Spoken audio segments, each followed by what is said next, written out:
Good morning all of you. This is Richa Oझा, lecturer from diet Sonbhadra. और second semester के students के English के subject के लिए ये वीडियो जो है। और आज हम लोग जो बात करेंगे वो लेसन प्लानिंग पे बात करेंगे, क्योंकि आप सबको हम मान के चलते हैं कि आप सब प्रोस्पेक्टिव टीचर्स हैं। बस एक स्टेप आपको पार करना है और आप टीचर्स हैं। तो जो टीचर्स हैं उनको बहुत सारी ड्यूटीज़ वैसे असाइन की जाती हैं, लेकिन उनका जो फोरमोस्ट और जो मोस्ट इम्पॉर्टेंट जो एक काम है वो क्या है? टीचिंग ही है। क्लासरूम में आपको बच्चों को पढ़ाना है, ये आपकी सबसे जो है प्राइमरी ड्यूटी और सबसे इम्पॉर्टेंट भी है। बाकी की चीज़ें बाद में आती हैं। तो जब आप क्लासरूम में जाते हैं तो आपके पास दो ऑप्शंस होते हैं। या तो आप स्पॉन्टेनियसली सब वहीं प्लान करें या मत प्लान करें, कुछ ऐसे ही पढ़ा के चले आएँ। या तो फिर आप प्रॉपर प्लानिंग के साथ जाएं, जिसमें आपके ऑब्जेक्टिव्स क्लियर हो, आपको क्या पढ़ाना है ये क्लियर हो, आपका बच्चा पहले से क्या जानता है ये क्लियर हो, और आपके पढ़ाने के तरीके से उसको क्या क्या आ गया ये क्लियर हो। इसको एक एग्जांपल से समझ सकते हैं। मान लीजिए हम किसी हिल स्टेशन पे या फिर कहीं भी घूमने का प्लान करें, इधर इन देश या और विदेश, कहीं भी हम घूमने का प्लान करें। और उसके लिए सबसे पहले हम क्या करते हैं? सबसे पहले हम रिजर्वेशंस देखते हैं कि वहाँ जाने की टिकट है या नहीं। इसके बाद जब हम जाएंगे तो वहाँ खाएंगे क्या, ट्रेन में हम क्या खाएंगे, या जो फ़्लाइट है उसमें हम क्या खाएंगे। पहले से हम टिकट के साथ या तो उसमें अपनी मील्स का अरेंजमेंट करेंगे, या हम प्लान करेंगे कि हम क्या बना के लेके जाएंगे। इसके बाद जब हम उतरेंगे तो वहाँ से हम कैसे अपने गंतव्य स्थान तक पहुँचेंगे, हम कहाँ रुकेंगे, होटल्स के क्या ऑप्शंस हैं, क्या कैसे ठहरना है, वहाँ खाने के क्या ऑप्शंस हैं, सिक्योरिटी कैसी है, वगैरह वगैरह। लेकिन एक पहलू ये है, और एक पहलू ये हो कि आप बस आज घूमने का प्लान करें कि आपको आज घूमने जाना है, और आप एकदम स्टेशन पहुंच जाएं और कोई भी ट्रेन मिले, बस वहाँ जा रहे हैं। या फिर जो फ़्लाइट है, फ़्लाइट तो ऑब्वियसली आपको बिना प्लान के नहीं मिलेगी, ट्रेन में मिली और फिर आप वहाँ पहुँच गए। अब आपको कोई आइडिया नहीं है आपको कहाँ रहना है, क्या खाना है, कहाँ जाना है, कौन सा गाइड है, क्या है, कैसे है। तो पहली और दूसरी सिचुएशन का जो अंतर है आप एकदम क्लियर कट देख सकते हैं कि प्लानिंग का क्या महत्व हो सकता है। सिर्फ पढ़ाने में ही, सिर्फ घूमने में ही नहीं, जीवन के हर उस एक एस्पेक्ट में प्लानिंग के साथ चलना बहुत ज़्यादा ज़रूरी है। क्योंकि जब आप प्लान करके चलते हैं, क्लियर कट ऑब्जेक्टिव्स लेके चलते हैं, तो आपको पता होता है आपको क्या करना है, कितनी देर तक करना है, और आपने क्या किया, ये उसमें जुड़ा हुआ होता है। तो क्योंकि इंग्लिश का सब्जेक्ट ये है, इंग्लिश क्लासरूम की अगर हम बात करें या फिर इन जनरल किसी भी सब्जेक्ट की बात करें, टीचिंग की बात करें क्लासरूम में, तो लेसन प्लानिंग का जो महत्व है वो बहुत ज़्यादा है। और इसको एक चीज़ यहाँ क्लियर कर देना ज़रूरी होगा कि लेसन प्लानिंग जो लिख रहे हैं आप, भले आपके पास पेपर में हो या ना हो, वो पेपर में लिखना हमें बहुत सरदर्द लगता है। भले पेपर में हमारे पास प्लान हो या ना हो, लेकिन हमारे पास प्लान होना चाहिए कि हम क्लास में जाके आज क्या करेंगे, कितनी देर तक करेंगे, और कितना किया हमको कैसे पता चलेगा। ठीक है। जनरली तो एक टीचर से एक्सपेक्टेड होता है कि वो एक प्रॉपर एक प्लान जो है चॉक आउट करता है, इसके बाद ही क्लास में जाता है। तो कई बार हम लोग क्या होता है, लिखने पे ज़्यादा स्ट्रेस देते हैं कि हाँ ठीक है, कहीं से भी लेके कुछ भी लिख लिया, पढ़ाना तो हम अपने मन से ही करेंगे। लेकिन ये चीज़ें दोनों अलग अलग नहीं हैं। लिखने का महत्व तभी है जब आप उस चीज़ को क्लासरूम में इम्प्लीमेंट कर रहे हैं। और जब आप क्लासरूम में लिखा हुआ इम्प्लीमेंट करेंगे, देखिए एकदम एज इट इज़ तो ये नहीं हो सकता, लेकिन जितना भी आप प्लान करके जा रहे हैं जब वो आप इम्प्लीमेंट करेंगे तो आपका दिमाग जो है और चीज़ों में लगेगा। जैसे कि जब आप घूमने जा रहे थे, तो चूंकि आपकी टिकट्स पहले से हो रखी है, आपने खाना पहले से डिसाइड कर लिया है, आपका होटल जो है पहले से डिसाइडेड है, सारा कुछ।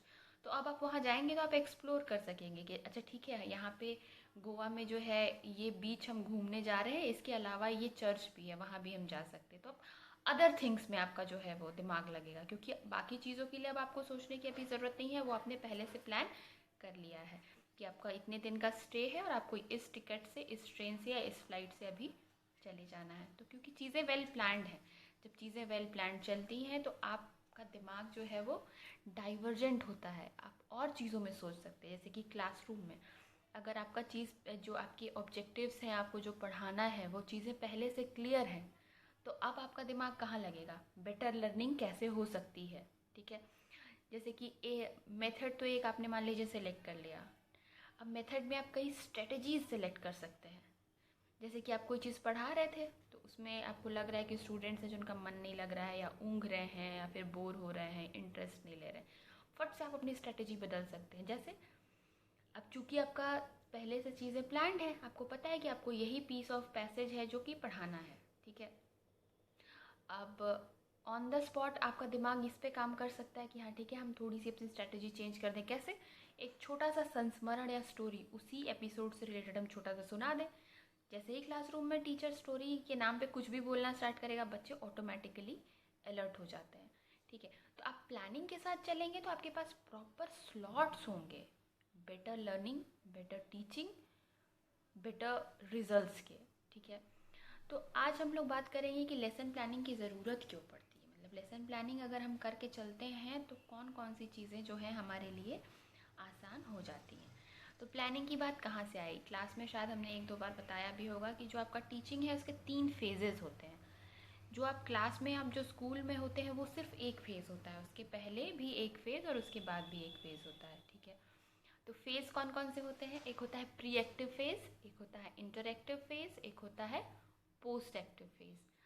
और प्री एक्टिव, इंटरएक्टिव और पोस्ट एक्टिव को आप इनपुट, प्रोसेस और आउटपुट से जोड़ के देख सकते हैं। जैसे कंप्यूटर्स में अगर कोई चीज़ हमको करना है तो सबसे पहले हमको इनपुट कमांड देते हैं, प्लान करके हम, जैसे कि हमको कोई चीज़ कॉपी करनी है या टाइप करना है, सेव करना है, तो इधर हम Ctrl+C दबाएंगे और राइट क्लिक करके सेलेक्ट करके उसको राइट क्लिक करके कॉपी करेंगे। तो ये हमने इनपुट दिया। इसके बाद स्क्रीन पे क्या होगा? अंदर कुछ प्रोसेस हुआ, स्क्रीन पे हमको दिखता है, उसका जो आउटपुट है स्क्रीन पे दिखेगा। मान लीजिए हमने कोई एक डॉक्यूमेंट लिया, उसको टाइप किया, इसके बाद प्रिंट का कमांड दिया, हमने इनपुट दिया Ctrl+P, प्रिंट चाहिए हमको। इसके बाद फट से अंदर कुछ प्रोसेस हुआ CPU से प्रिंटर में, इसके बाद हमको वो जो सामने हार्ड कॉपी प्रिंटेड फॉर्म में मिल जाती है, तो वो हमारा आउटपुट हमें मिल गया, ठीक है। किसी भी प्रकार का आउटपुट पाने के लिए सबसे पहले आपको प्लान करना पड़ता है, यानी कि इनपुट देना पड़ता है। इसके बाद कुछ प्रोसेस करना पड़ता है, जो प्लान आपने किया उसके रिगार्डिंग जो नेसेसरी प्रोसेसेस होते हैं आप वो करते हैं। इसके बाद फिर आपके हाथ में आउटपुट हो जाता है। In the same way, very same way, teaching में वही चीज़ होती है। आप क्लास में जा रहे हैं, यहाँ पे हम स्पेसिफिकली जो है क्लासरूम की जो डेली लेसन प्लानिंग होती है उसकी बात कर रहे हैं, ठीक है। आप क्लासरूम में जब जाते हैं तो प्री एक्टिव फेज़ में आप क्या करते हैं? सबसे पहले तो आपको पता है आप किस सब्जेक्ट की टीचिंग करने जा रहे हैं, सब्जेक्ट कौन सा, यूनिट में से कौन सा चैप्टर का कितना हिस्सा आज आप ये कर सकते हैं, ये आपने देख लिया, ठीक। आप लेसन प्लान का जो उसमें स्ट्रक्चर वे है उसको छोड़ दीजिए, मोटा मोटा हम आपको बताते हैं कि क्या क्या ज़रूरत होती है, बाद में उसको देखा जाएगा। अब आपने ये पता कर लिया कि आपको कौन सा पैसे, उस चैप्टर का कितना पार्ट आपको पढ़ाना है, ठीक है। कितना पार्ट पढ़ाना है, तो अब आप ऑब्जेक्टिव सेट करेंगे। ऑब्जेक्टिव्स बहुत स्पेसिफिक होकर सेट करने होते हैं। अब आपको हम स्पेसिफिक होने का एग्जाम्पल बताते हैं। जैसे एग्जाम्पल में हमें ले लीजिए, हमारा नाम ऋचा ओझा है और हम यहाँ सोनभद्र डाइट में लेक्चरर हैं। मान लीजिए हमसे किसी ने पूछा कि आप क्या करते हैं, तो हमने बता दिया हम सोनभद्र में जॉब करते हैं। अच्छा, आपको कोई आइडिया लगा हम क्या जॉब करते हैं? अब आप बताएंगे कि नहीं, सोनभद्र में हम डाइट में जॉब करते हैं। अच्छा, इसका मतलब ये निकल गया कि डाइट में तो बहुत सारी पोस्ट होती है, क्लर्क होते हैं, 4th ग्रेड होते हैं, टीचर्स होते हैं, नॉन टीचिंग स्टाफ होता है, सीनियर लेक्चरर होते हैं, प्रिंसिपल, वाइस प्रिंसिपल। क्या डाइट में हम क्या काम करते हैं? इसके बाद हमने बोला कि हाँ, हम सोनभद्र के डाइट में लेक्चरर हैं। एक आइडिया मिला कि हाँ हम लेक्चरर हैं। लेक्चरर तो बहुत सारे हैं, आज की डेट में आपके पास 13 लेक्चरर्स हैं। इसके बाद हम अपना सब्जेक्ट बताते हैं कि नहीं, हम सोनभद्र डाइट में एजुकेशन सब्जेक्ट के लेक्चरर हैं। तो इसको होता है स्पेसिफिक होना, यही हुआ कहीं। अब हमने ये जो बताया कि हम एजुकेशन सब्जेक्ट के डाइट लेक्चरर हैं, तो आपको एक आइडिया मिल गया। शुरू में जो हमने बताया था कि हम डाइट में काम करते हैं, उससे आप क्या रिजल्ट निकाल के लेके आएंगे? आप यही कहेंगे अरे और बताओ, और स्पेसिफिक बताओ। तो स्पेसिफिक होने का मीनिंग कहीं ना कहीं यही होता है। और ऑब्जेक्टिव्स, लेसन प्लान में सबसे ज़रूरी चीज़ होती है ऑब्जेक्टिव्स।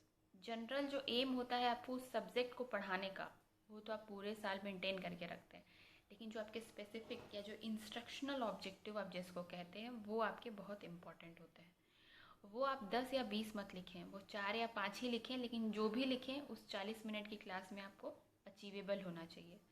आप वही चीज़ें स्पेसिफिक ऑब्जेक्टिव में या इंस्ट्रक्शनल ऑब्जेक्टिव में लिखते हैं विशिष्ट उद्देश्य में, जो कि उस एक क्लास में आप अचीव कर सकें। बहुत छोटी सी चीज़ें, बहुत स्पेसिफिक। जैसे हमने नाउन अगर पढ़ाया तो उसका पहला ऑब्जेक्टिव हम लिख सकते हैं कि students will be able to define noun. बच्चे जो है संज्ञा को परिभाषित कर पाएंगे। देखिए कितना स्पेसिफिक है। अगर आप इसको लिख दें कि बच्चे संज्ञा के बारे में जान पाएंगे, क्या जान पाएंगे, कितना वेग स्टेटमेंट है ये। क्या जान पाएंगे? संज्ञा के भेद जान पाएंगे, संज्ञा की परिभाषा जान पाएंगे, या संज्ञा को सर्वनाम से जिसका अंतर जान पाएंगे। क्या कर पाएंगे? आप स्पेसिफिक हुए कि वो संज्ञा की परिभाषा कर पाएंगे, संज्ञा से रिलेटेड उदाहरण दे पाएंगे, मतलब एकदम स्पेसिफिक, पिन पॉइंटेड।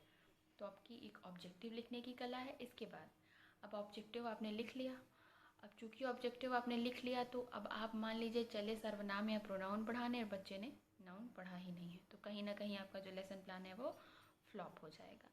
तो प्रीवियस नॉलेज, बच्चों की प्रीवियस नॉलेज आपके पास बहुत अच्छे से होनी चाहिए कि उनको पहले से क्या पढ़ाया गया है या उनका बैकग्राउंड क्या है, उसी पे बेस्ड जो है आप आगे का प्लान करेंगे।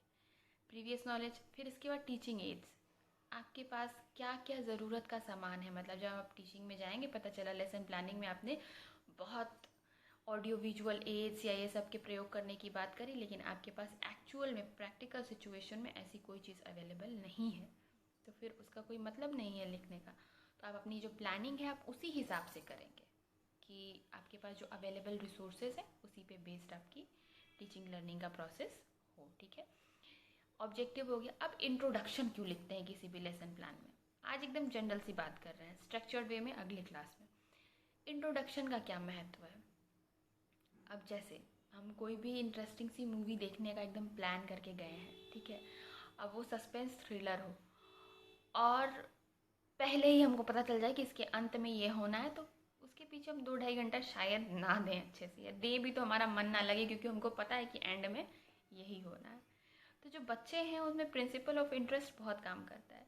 तो आप कोई ना कोई इसको इंटरेस्टिंग वे में इंट्रोड्यूस आपको इसीलिए करना होता है ताकि बच्चे का इंटरेस्ट है और जो मोटिवेशन है वो बना रहे, मतलब वो क्यूरियस हो जाए, उत्सुक हो जाए उस चीज़ को जानने के लिए। इसीलिए आप इंट्रोडक्शन करते हैं।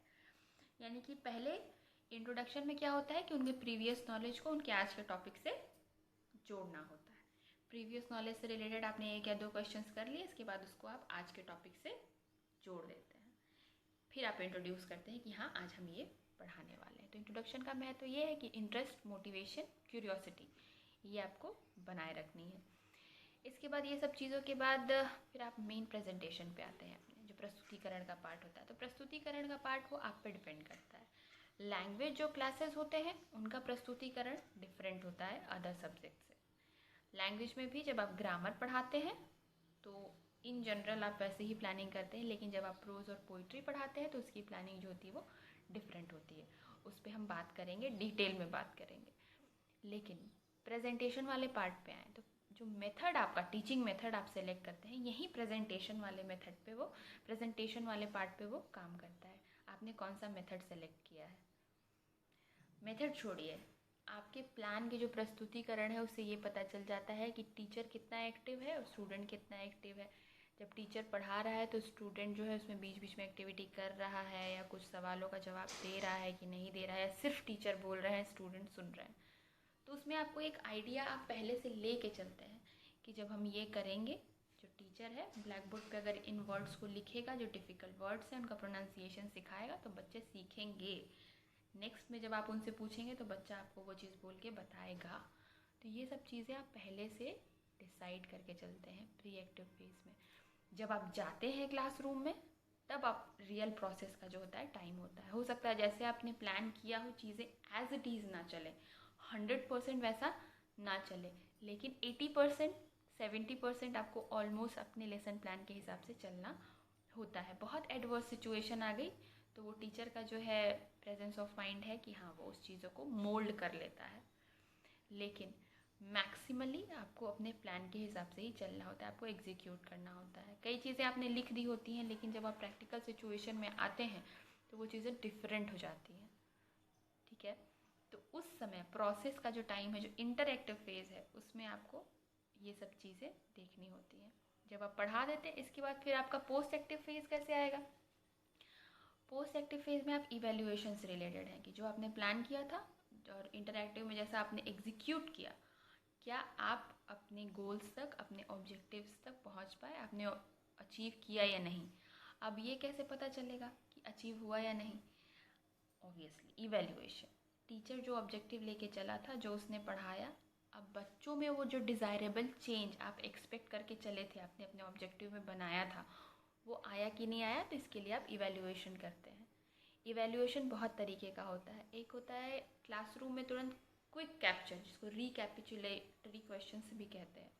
आपने जो पढ़ाया तुरंत आपने पता कर लिया कि हाँ ये चीज़ें आई कि नहीं आई। एक होता है कि आप उनका एग्ज़ाम लेते हैं, यूनिट टेस्ट लेते हैं। एक होता है आप उनका हाफ ईयरली एग्ज़ाम लेते हैं, आप उनका ईयरली एग्ज़ाम लेते हैं। लेकिन जो आपकी ऑब्जेक्टिव्स है 40 मिनट के, वो अचीव हुए या नहीं हुए, उसी क्लास के एंड में आप ऑलमोस्ट पता कर लेते हैं कि उनका लेवल क्या है। जैसे कि अगर आपने ऑब्जेक्टिव लेके चले थे कि बच्चे जो है नाउन को परिभाषित कर पाएंगे, तो आप परिभाषा पूछ सकते हैं 2 या 4 लोगों से, औसत लोगों से। आप ये ऑब्जेक्टिव लेके चले थे कि बच्चे नाउन का उदाहरण अपने साइड से दे पाएंगे, ऑब्वियसली आप पूछ सकते हैं।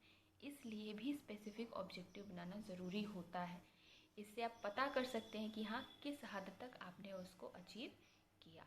तो ये तो आपका है प्रीएक्टिव, इंटरैक्टिव और पोस्ट एक्टिव फेज़।